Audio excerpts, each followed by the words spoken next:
Hey, good morning. Hey, if you're new, I'm Charlie Lofton, the lead pastor here, man. We're really glad you're worshiping with us. We started a series last week, just a real short one. We just kind of spent some time just kind of working through some different parts of our mission statement, kind of who we are as a church, kind of some themes that are just kind of foundational to who we are as a church and really Christian life. We talked about loving God, loving people, and next week we'll wrap it up talking about making disciples, which are kind of three core components of who we are and really are just kind of foundational to say, what does it really mean to be a follower of Christ? What does it mean to be part of the Grove Church, right? So we were talking about this. We talk about it pretty much every year. And this year, as I was thinking about this, you know, the question that gets asked Jesus of Jesus in this passage that we're going to look at, like what's the greatest thing, the greatest commandment, what's the greatest thing that you can do? I've just been thinking about that a lot. And I was thinking about it like with regards to my family, right? With regards to my family, I'm like, what is the greatest thing, just say as a parent, what is the greatest thing that I can do for my kids as a parent? And, you know, depending on your personality bent, your skill set or whatever, typically I think, you know, there's kind of a couple of primary answers that people will give to that. The first thing is best thing I can do is I can provide for them. I can make sure that, you know, I earn enough money so that they can have the things that they need and that they want. You know, that's what I can do. I can provide for them financially. Other people may think in terms of kind of more, you know, hands-on kind of provision. It's like I need to make sure that they're clean, that they're well fed, that the house is clean. There's things that I can do. So that's the best thing. That's the best thing that I can do for my family. And sometimes I think that that's what we do. We immediately go to, as parents, we go to tasks. These are the things that I need to do for them, and that's the best thing that I can do. But here's the thing.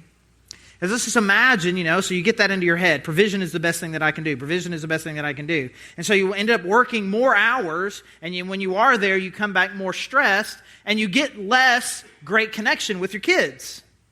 And my guess is that there are probably plenty of us here in this room that would say, I would have traded a certain amount of our income level in our home for a better relationship with my parents. You know, and I think there are probably some of us the same way that would say that I would have eaten more leftovers. I would have suffered a slightly dirtier house. I mean, obviously there's like there's a balance there somewhere, right? I mean, but I would have settled for that for a less stressed out parent that I could connect with.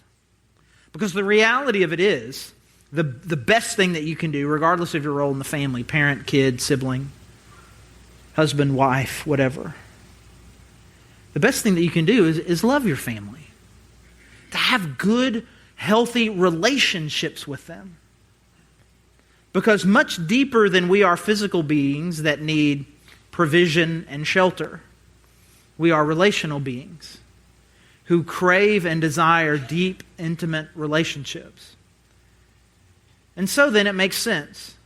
It makes sense that when Jesus was asked, what is the greatest commandment in the law, that he would go to relational commandments. So this passage we're going to be looking at in Matthew chapter 22, I think it's important. And I don't know if it's familiarity with the passage or whatever, but I try to make sure that my familiarity with this passage doesn't diminish it. Because we say here that we follow Jesus, that we're Christ followers, that we're Christians. And so what that means is that what Jesus says is true and what he says we should do, we try to follow that. And there is this passage in the Bible where that same Jesus, the Son of God, is asked, what is the most important thing you can do? What is the greatest thing that you can do? And he answers that question. And whatever this is, whatever these answers are, must be foundational to who we are as a church and who we are as individuals. So here we go. Matthew chapter 22. We're going to start in verse 36. Teacher, which is the greatest commandment in the law? And Jesus replied, love the Lord your God with all your heart and with all your soul and with all your mind. This is the first and greatest commandment. And the second is like it. Love your neighbor as yourself. All the law and the prophets hang on these two commandments. So Mark kicked this off last week. He was talking about loving God, what it means to love God with all. It was a really incredible message. If you missed it, I encourage you to check out our podcast or our Facebook page, and you'll be able to see that. But there's several things about this passage just in general that kind of strike me. The first one is the commandments that he gives aren't typically the kinds of things that we think of when we think of Bible commands. If I say we're going to do a quiz, like, okay, real quick, I want you to write down 3 Bible commands. I mean, the things that you're going to go to. I mean, people say, okay, I got one. Don't murder. Don't murder. Don't lie. We immediately go to don't do's. Maybe we think about some things that we should do. But most of us go to tasks. The same thing I say, what's the best thing you can do for your family? We go to tasks. What's the best thing that you can do for God? We go to tasks. But these aren't task answers. And then the second observation kind of about this passage is that he was only asked one, but he said these two, man, they were so close together. They're so knitted together. I've got to give you both of them. Because he says the second is just like the first one, loving God with everything. And the third thing is, as I love this thing he says at the end, he says, all the law and the prophets hang on these 2 commandments. And Mark talked about this last week. He talked about it being a hanger that everything goes on. So the idea being is that everything else in the Bible is simply just a description of what these 2 things are like. If you will just love God and love people, you do that well. I mean, the rest of the Bible and the commandments are kind of helping you explain how to do that. Good examples, bad examples, specifics. But really it's about, I'm going to live a life that shows my love for God, and I'm going to live my life in such a way that I'm loving other people. Everything else just comes from that.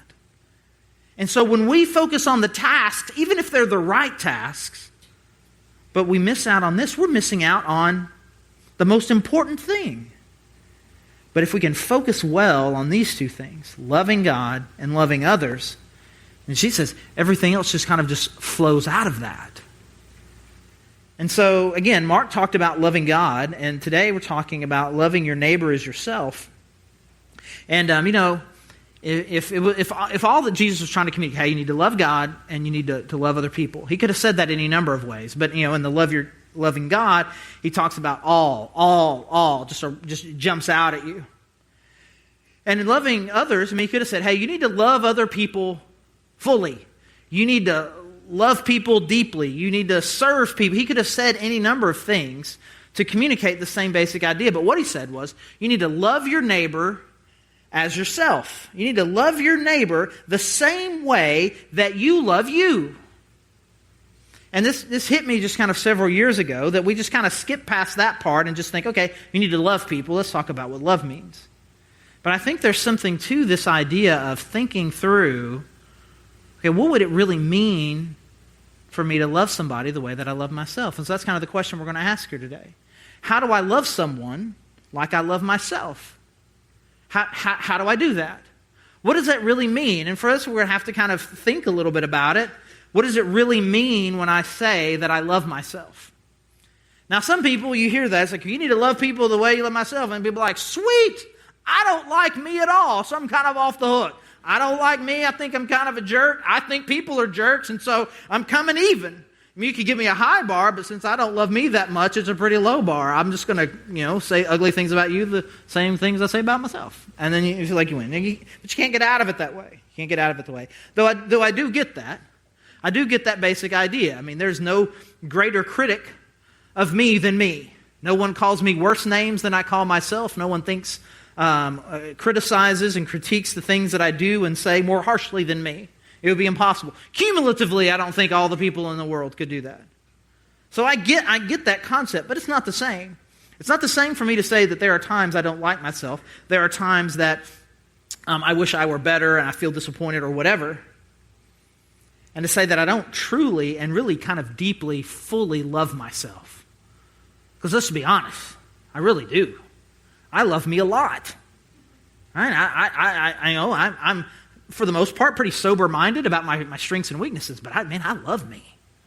Man, I do.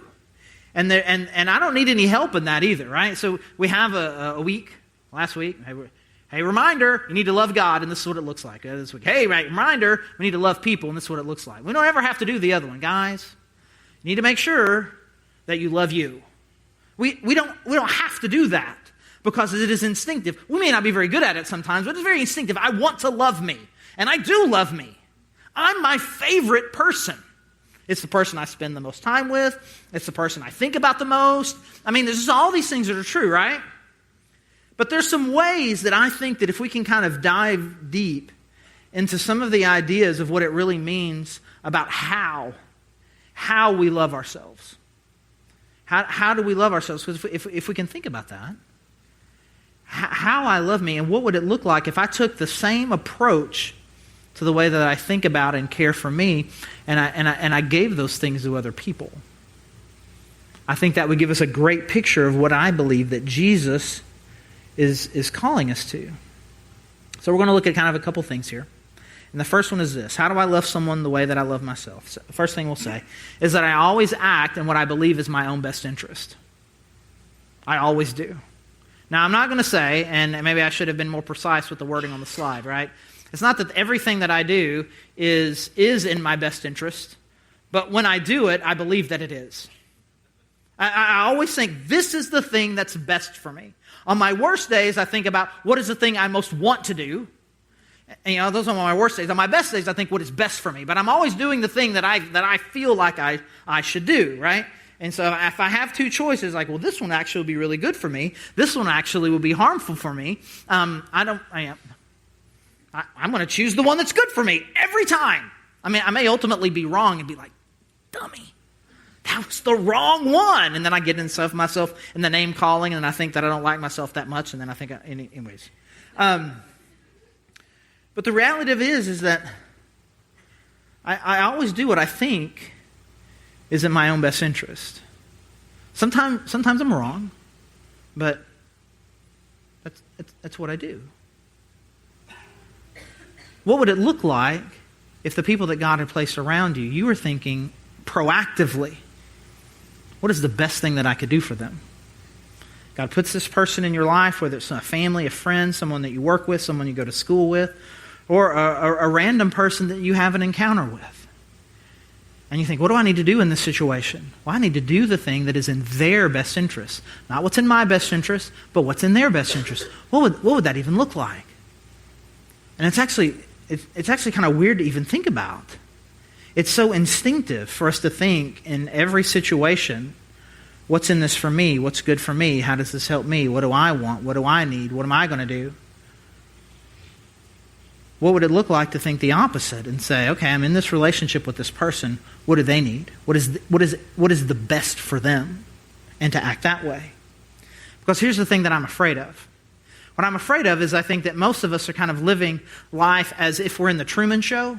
It's an old movie. It's so old that I owned it on VHS. That's how old this thing is, right? It's an older movie, right? It has Jim Carrey in it. And for those of you who don't know, he basically as a newborn is adopted by this television studio, and is essentially placed into a reality show where he has parents and friends and school, all these things, and there's camera on him all these cameras on him 24/7. And essentially everyone in his life is an actor. And his whole world is essentially created for him. Everything in this world, everyone is designed to serve and take care of him. So even to the point, I think about this one scene where, he's over in this side of town, and there's all these other actors over here who are waiting for him to get there. And they're all just kind of paused like this. And once he enters in, then they start living. Their only real function in this world revolves around Truman. And I'm afraid that many of us are living that life, where we believe that essentially everyone else's life is essentially on pause until they interact with me. And when they interact with me, now you're living out your purpose. Right? And your purpose is to do for me, to do something for me, to help me, to serve me. What can I get from you? What can you do for me? And so when I think of you in terms of me. I don't think of you in terms of you. Now that's crazy extreme, and I say it extreme enough where you can kind of think, I'm not like that. but in fact we are. Where we really do begin to believe over time, that this revolves around me. But what if in fact the opposite is true?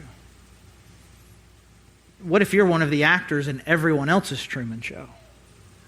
And where God has placed you in their life to give them what they need in that moment. And so that's the way that I love me. I love me in such a way where I'm always doing the thing that is for my best, and that is the way that God is wanting us to interact with other people. Not in terms of thinking about what you can do for me, but how God and why God has placed me in your life in this time, and what is it He wants me to do for you. So how do I love myself? I act in my own interest. But also, the way that I love myself is that I always believe the best in me. I always believe the best in me.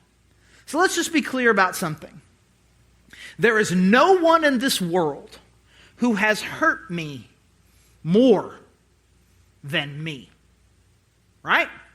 We clear about that? You know that, right? You know that about you, right? That there is no one who has done more damage to you physically, emotionally than you.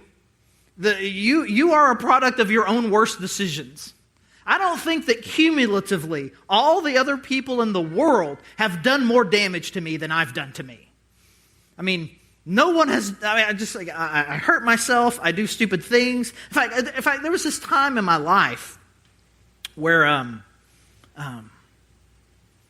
people would come up to me and they'd be laughing. I'm like, well, what? It's like, dude, I was thinking about, do you remember that time when you said? And I was just like, oh, no. Because I knew whatever was about to come out of their mouths was going to be something I wish I hadn't said. And I'm trying to think about my brain's going, what is he about to say? So he's coming to me. Okay, Joe's coming to me, and I'm sitting here with Tim. It's that thing I said about Tim. He's going to remind me of that thing that I said about this guy, and he thinks it's going to be funny, and Tim is going to think that I know. He says, yeah, man, yesterday we were hanging out, and you were saying that thing about him. I'm like, oh, no. And I just think, man, how is it that I'm always doing this? I'm always just popping my mouth off and hurting people, and it just makes me feel, I think, why am I like this, right? So then I make a decision, right? I made a decision. I just don't want that. I just don't want that to happen anymore. I don't want to do that anymore. I want to speak in a way that is going to encourage other people, that's going to help other people. But I'm my own worst enemy. But here's the thing that I always believe. No matter what dumb thing I've done, no matter how many, I hurt this person, I hurt this person, I'm hurting myself, I'm involved in this sin, and I'm being sharp or rude to my wife or to my kids. But I never think, man, you're just a jerk and completely and totally irredeemable. What is wrong? You're the worst person ever. I think, man, I'm just stressed. I'm just stressed, and there's some things going on, but I know in my heart that I'm a good person and that I'm going to get better, and I didn't really mean those things. I mean, how many times have you said that in a conversation where someone is upset with you? It's like, well, I didn't mean it that way. I meant it this way. And you're taking it the wrong way. In fact, if you look at it from this way, this thing that I said isn't nearly as bad. In fact, it's probably good. So I put on these lenses that say, you should see me, I see me in the best possible light. But now, that thing you said, that shows that deep down in your character, you're a horrible person, and I think you should do penance. And so what happens then is, like, I could use an example from my family, which would be too personal and be too vulnerable. So we'll do the thing that I do when I want to deflect from that. We'll talk about other drivers. How many of you people have ever had somebody cut you off and you think like it's legitimately personal? They did that to me on purpose. Bunch of liars. Shame-filled liars, can't tell the truth in church. You all do this, like, you're doing this to me, right? Which is crazy. You know, I mean, you're on your phone checking text messages, pulling out in front of people all the time. But you're a great driver, even though you're on your phone. But they're like a menace to society, right? The reality of it is, I do this to my wife. She'll She'll say something to me out of anxiety or stress. It doesn't have anything to do with me. And what is the first thing that I do? I make it about me.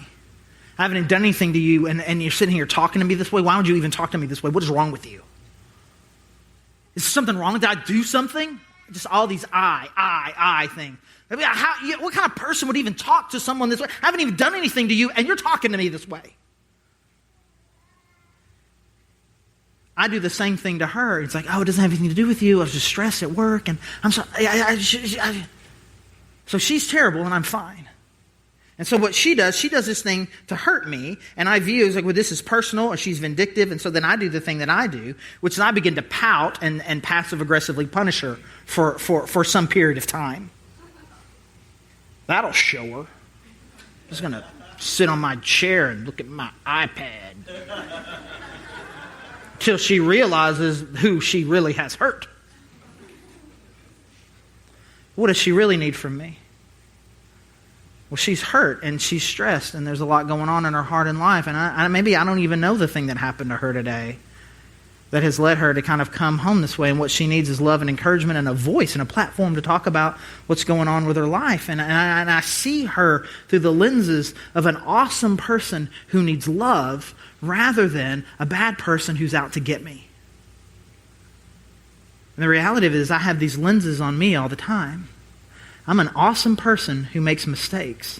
The people who hurt me are terrible people and vindictive and worthy of my passive-aggressive or sometimes just full-out aggressive punishment. What if the lenses and the grace that I give to me, the excuses that I naturally give to me, what if I give those same lenses and perspective to the people in my life? So I act in my own interest. I believe the best in me. And finally, I always give me another chance. There's never been one time where I've been like, I think I'm done with him. Charlie, you've been leading this ship for quite a while. You're no longer good at decision making. It's been obvious for a while. And I just don't know if I want to be in a relationship with you anymore.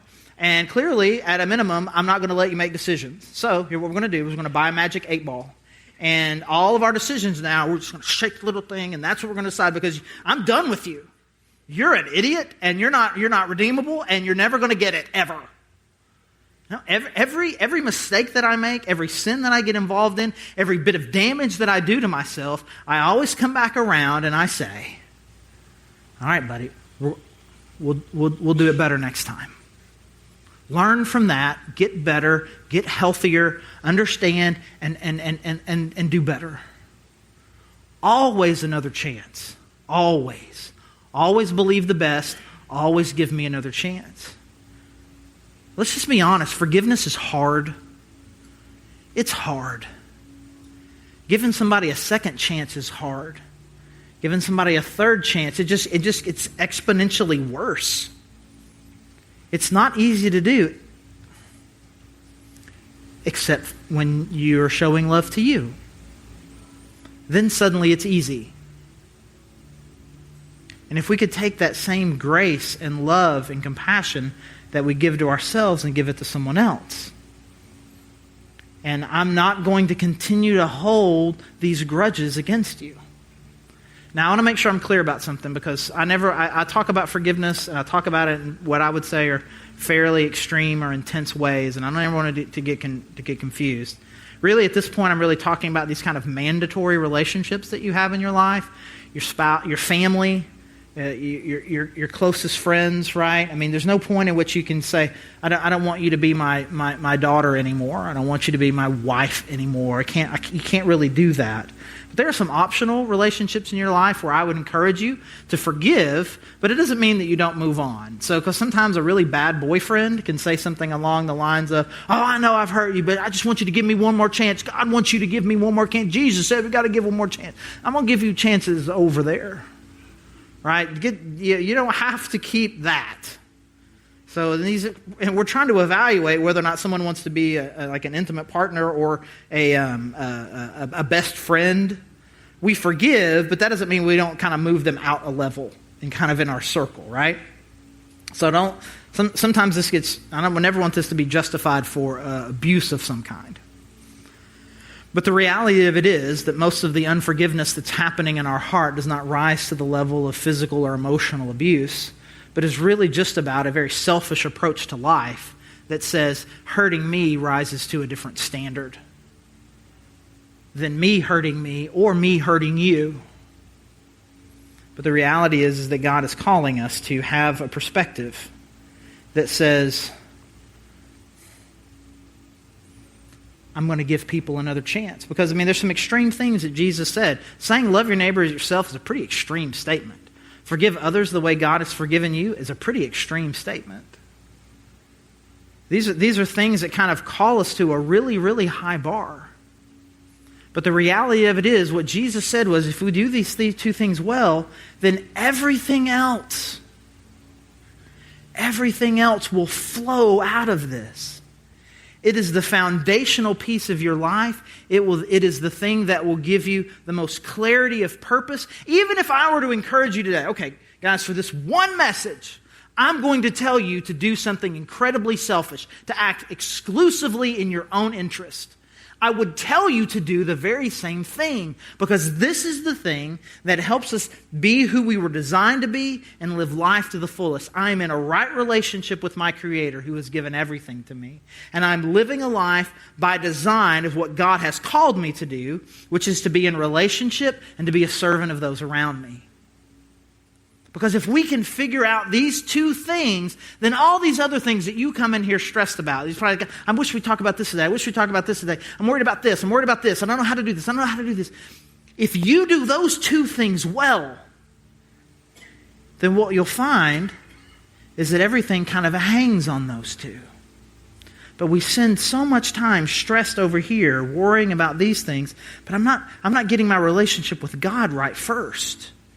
And I'm not living my life like a servant.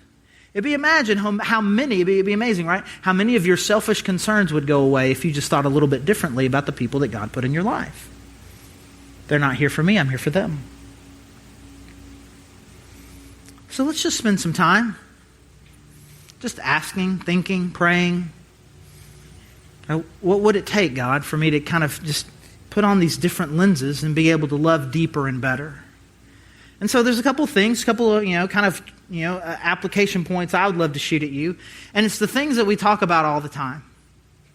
We're sitting here kind of going back to the foundation of kind of what it means to be a follower of God, which is to be in right relationship with God and good relationships with other people. And the way that we can do that here is you're never going to be able to do something as hard as this by yourself. Obviously by definition, you can't love other people well by yourself. And we have to, for some of us, we're going to have to stop being so isolated. And we're going to have to step out there, and I encourage you to find a community. And here we have these small groups, and they're launching in a couple of weeks. And I encourage you to get around a group of people who can encourage you to be this best version of you, to get in the right relationships with other people. I encourage you to get around these people who can encourage you to be in right relationship with God, to be in these kind of healthy relationships. So I encourage you to find yourself a small group. Second, I would encourage you to find a place where you can serve. And that can be in your community in some way that you can serve the poor, serve in missions for people who are far from God, serving in your neighborhood. There's lots of different ways. But I encourage you also to find a place to serve here. Because too many of us, I think, come to church with a Truman Show kind of mentality. What is this place going to do for me today? And we're glad to do that. We are glad to serve you and hope you have an incredible encounter with God and are challenged in your life. But what if you also came here with the attitude of what can I do to give to someone? As you've seen all these Grove Kids shirts everywhere and signs and donuts and all these kinds of things. What an incredible thing to do. Guess what I did today? I feel like the God of the universe spoke to me today and grew me, and then I was able to invest in the life of a kid. The healthiest people I know are the people who are both growing in their relationship with God and also giving their life away. So I encourage you, these really kind of this basic foundational sermon that we do some very foundational basic church applications to them. I'm going to find a small group, I'm going to get connected well there, and I'm going to find a place to serve. So as always, we have response time. There's lots of things. Our prayer team is back there. Would love to pray with you if you need that. The communion is available. There's prayer candles. There's a cross where you can pray. We're going to be worship. We're going to give. I just encourage you to kind of take some of these tangible responses towards God. And let's pray for each other that we will be defined individually as a church as a group of people who love well. Let me pray.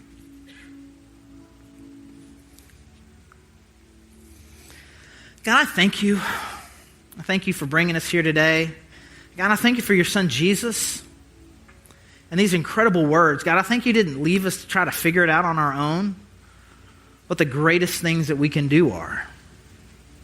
I thank you that your son told us. And God, I thank you that it's true and that it's real and that when we live it, God, we experience you and life at a deeper way. And God, I thank you even more than all of that for the incredible demonstration of that love that your son Jesus showed, not just by coming here and teaching us, but by giving his life to us on the cross. And I pray that as we're sitting here talking about the basics and the foundation, that we would start there by putting our faith, our trust, and our hope fully in you through your son Jesus Christ, and embracing the forgiveness and life that he offers. And so, God, now I pray that we would respond by loving you with everything that we are and loving others the way that we love ourselves.